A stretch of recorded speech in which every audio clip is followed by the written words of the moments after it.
It's another day with another mission. A local photography business is going under due to allegations of murder. It's a pretty wild accusation, but there were 8 confirmed deaths linked to them. We set out to see what may have happened. As we arrive, the owner is looking down at some photos with tears in her eyes. She eventually notices us and asks how she can help.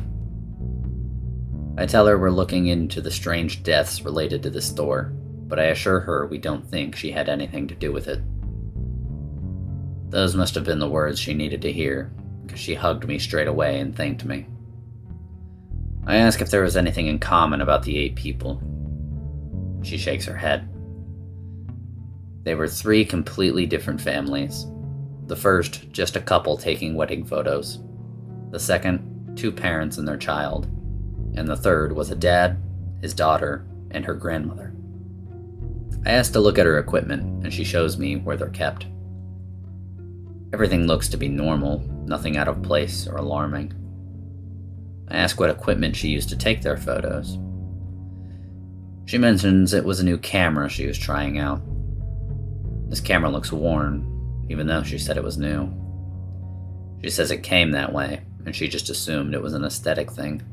I look over some more stuff, then I tell her I need to take the camera with me to run a few tests. She's confused, but agrees. Back at the lab, I line up 3 chickens in a room. I take a picture of them with the camera. The picture came out just as any other camera would. I start a timer and I sit back. I leave the camera in the room just in case it is an anomaly. I waited for a while, but once the timer hit 1 hour, all 3 chickens died. One exploded, another stopped breathing with nothing blocking its airway, and the third had total organ failure. The only consistent thing with this is the time of death. I went back and checked the reports of all 8 deaths, and the timing matched up. Each person had an unexplained death just an hour after receiving pictures at the photo store.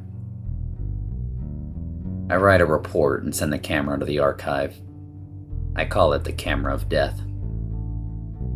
Any living creature that has its photo taken with the camera will die in exactly 1 hour. Once I finish, me and Macy do some cleanup. First, we wipe the memory of the shop owner, and I provide a new camera that won't kill anyone. Macy goes to the police station and gathers anyone that worked on the case and wiped their memories. We then confiscated any files they had relating to it. These messes are getting harder to clean up.